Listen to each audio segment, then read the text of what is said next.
안녕하세요. 너와 나의 투자 공부에 꿈꾸는 자본가 이권복입니다. 은퇴전략가 김동석입니다. 네, 작가님, 네. 오늘은 제가 재미있는 질문을 한번 드려보도록 하겠습니다. 궁금한데요? 네. 만약에 타임머신이 개발이 돼가지고 네. 20년 전으로 네. 돌아갈 수 있는 기회가 이제 한 번 주어졌어요. 딱 한 번. 원장님은 뭐 하고 싶은 게 있으세요? 저는 일단 20년 전으로 되돌아가고 싶지는 않네요. 왜냐하면 혹시 우리 꿈꾸는 자본가님은 20년 전으로 되돌아간다면 네. 무슨 생각이 드실까요? 저는 이제 그러면 이제 초등학교를 졸업하고 이제 중학교 입학하는 시점이라 그 치열한 입시 공부의 시작, 그리고 또 이제 군대를 또 가야 되지 않겠습니까? 그런 것들이 있기 때문에 저는 지금이 좋습니다. 저도 약간 그렇습니다. 저도 이제 20년 전으로 제가 어떻게 할까요? 그 치열했던 저는 이제 군 생활, 네. 그리고 그 30대 그 힘들었던 시간이기 때문에 네. 저 역시도 네. 지금이 너무 좋기 때문에 네. 20년 전으로 되돌아가고 싶지 않은데 네. 다만 네. 제가 이제 은퇴 전략가잖아요. 네. 그러면 지금 와서 후회되는 건 내가 만약 네. 타임머신을 타고 20년 뒤로 짜잔 간다라면 네. 은퇴 전략은 정말 새롭게 한번 세워보고 싶다는 생각이 드네요. 지금도 탄탄하게 은퇴 전략 잘 짜셨는데 더 일찍. 그러면 훨씬 지금보다 아주 행복할 수 있을 것 같습니다. 그러면은 뭐 혹시 뭐 20년 전으로 돌아가가지고 네. 뭐 새롭게 짠다면 어떻게 은퇴 전략을 짜보고 싶으신 거세요? 그거는 조금 이렇게 우리가 기록을 해가면서 네. 해주는 게 우리 시청자 여러분들에게 훨씬 더 도움이 그렇죠. 되지 않을까 싶으네요. 그럼 짜잔 하고 한번 우리 타임머신 타고 20년 전으로 돌아가 볼까요? 알겠습니다. 좋습니다.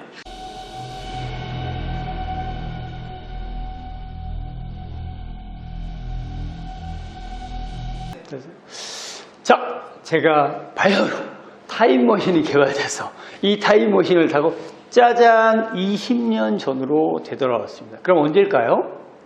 2009년이면 10년 전. 그죠? 1999년도가 되잖아요.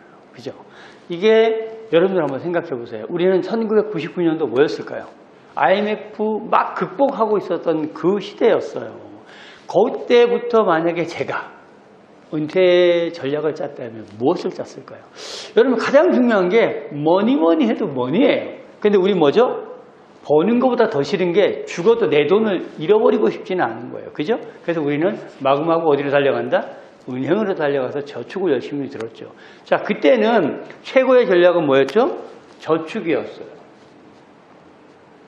금리가 자그마치 얼마였을까요? 그때는 우리가 IMF 터지고 그 이후에 저축 금리가 여러분들은 약간 어리신 분들은 기억도 안 나겠지만 지금 50대이신 분들은 대형저축이라는 걸 많이 들었어요. 자그마치 금리가 여러분 놀라지 마세요. 대형저축 금리가 15%까지 가던 시기였어요. 그러니까 어떻게 해요? 이때는 그냥 저축하면 돼. 여러분 우리가 수익형 부동산 갖고 지금 10% 수익 내기도 어려워요. 5%만 나온다 그러면 우리가 다 수익형 부동산 하고 있는데 당시는 저축만 해도 15%의 이율을 줬어요. 그러니까 저는 뭘 들었을까요? 당연히 그때 당시에도 대형저축을 들었어요. 또 하나 지금 제가 제일 잘한 거 그때 제일 잘한 거 뭐였을까요? 개인연금을 들은 거였어요.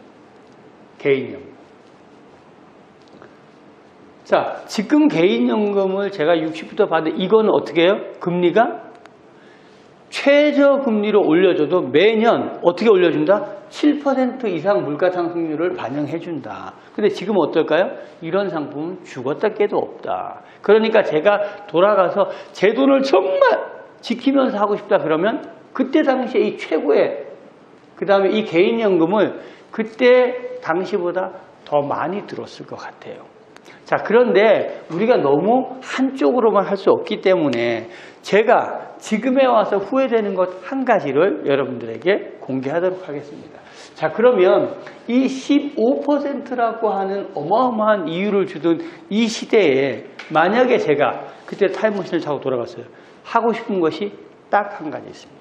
여러분 눈치채셨나요? 그건 바로 가장 안전한 상품인 거죠. 투자 상품 중에서. 무엇일까요? 맞습니다. 여러분들 머릿속에 있는 바로 그겁니다. 우리가 흔히 한 단어로 땅, 두 단어로 토지죠. 저는 20년 전으로 돌아갔을 때 보니까 우리가 노무현 대통령이 2002년도에 2003년도에 재임하셨죠. 그래서 2008년도까지 대통령을 지냈어요. 그때 우리는 무슨 일이 있었죠? 그렇죠. 바로 세종시 얘기를 하셨어요. 세종시 얘기를. 그때 저는 무엇을 샀을까요? 아파트를 샀습니다. 아파트를. 이것도 세종시 아파트가 아니라 저는 수도권 외곽의 아파트를 샀습니다. 당시 저는 28평 아파트를 얼마 주고 샀다? 7,500만 원 주고 샀습니다. 지금 말도 안 되는 얘기죠. 그죠? 수도권 외곽에 28평 아파트 지금 전세로도 못 사는 이거를 그때는 매매가로 샀어요. 그러면 20년이 지난 지금 저 아파트는 어떻게 되었을까요? 정확히 3배 정도 올랐습니다. 3배. 그러면 제가 뭐라고 말씀드렸죠? 나는 버는 것보다 더 싫은 게 잃는 거야. 잃는 거야. 아파트는 사실 상승을 미미하게 했지만 하락도 했어요. 중간중간에. 그런데 제가 돈을 잃어버리고 싶지 않다는 말씀을 드렸죠. 그건 뭐죠? 제일 중요한 게 우리는 안전성이잖아요. 그죠? 우리가 뭐니 해도 뭐니인데 이 돈을 잃어버리면 안 되잖아요. 그래서 안전성이라고 하는 측면에서 제가 은퇴 설계를 이때로 돌아간다라면 당시 제 친구는 제가 2002년도, 3년도 때 어디 근무했을까요? 대전에 근무했죠. 계룡대에 근무했습니다. 그리고 2002년도까지는 대전시 유성구에 근무했어요. 그럼 뭐죠? 유성구를 딱 지나가면 지금의 세종시예요. 그때 사람들은 다 세종시에 달려갔어요. 아파트 산다고. 아파트 산다고. 그런데 2008년도 노무현 대통령 재임이 딱 끝나고 어떻게 됐을까요? 이명박 대통령이 되셨어요. 그러니까 어떻게? 나 신흥경수도 안 갈 거야. 난리가 났어요. 세종시 그야말로 버려진 아파트 그냥 속출했고 땅값 폭락했어요. 그런데 제 친구 중에 유일하게 한 친구가 씩씩하게 여기에 땅을 샀어요. 땅을. 세종시에다가. 우리가 다 말렸죠. 야, 신흥경수도 안 된대. 그런데 뭐다? 야, 그 땅은 다 필요 없어. 그냥 뭐 정부에서 한다는데 설마 대통령 공여사업인데 안 하겠어? 하고 땅을 샀더라고요.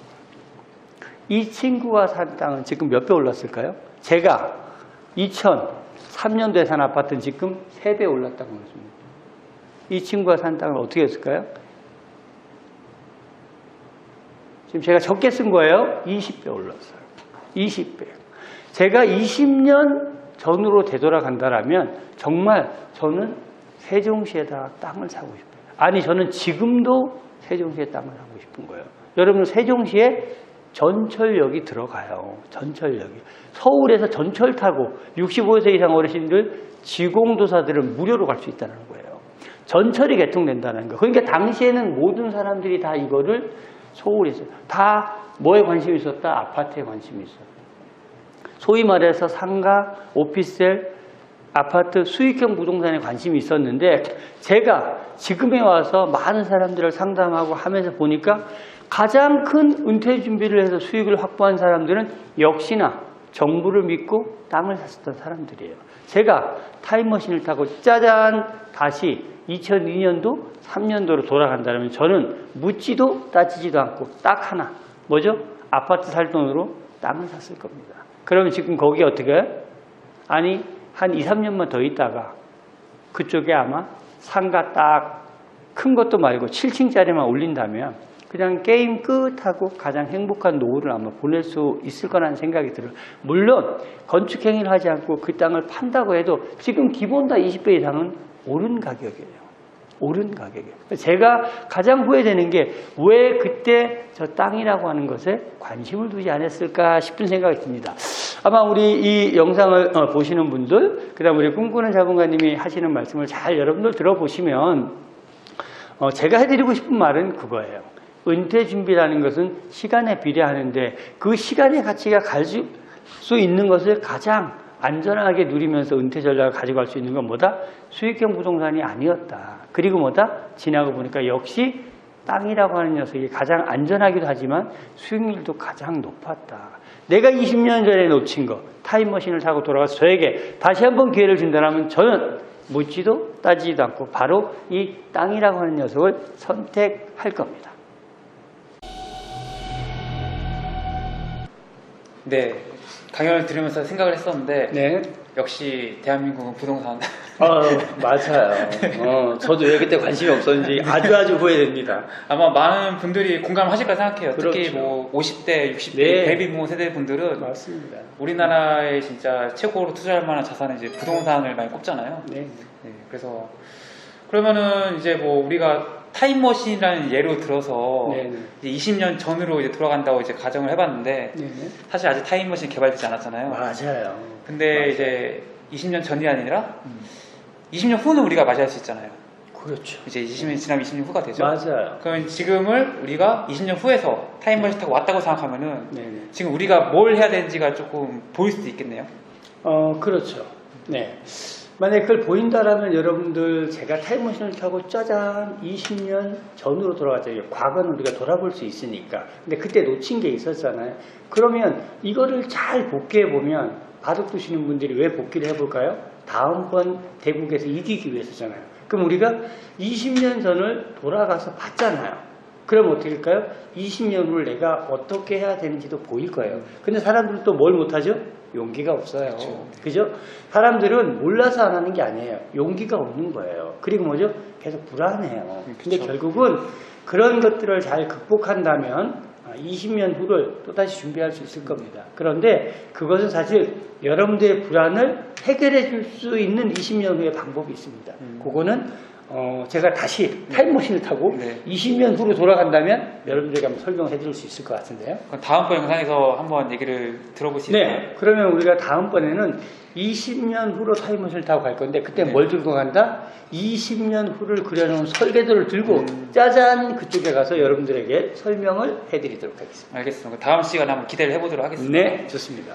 네, 오늘 너와 나의 투자 공부. 오늘은 김동선 작가님을 모시고 우리가 20년 전으로 타임머신을 타고 이동했을 때 과연 무엇을 할 것인지에 대해서 한번 이야기를 해봤습니다. 너와 나의 투자 공부는 주식, 부동산, 경제, 은퇴 전략에 대해서 다양한 이야기를 하고 있습니다.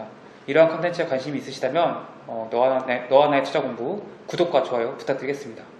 고맙습니다.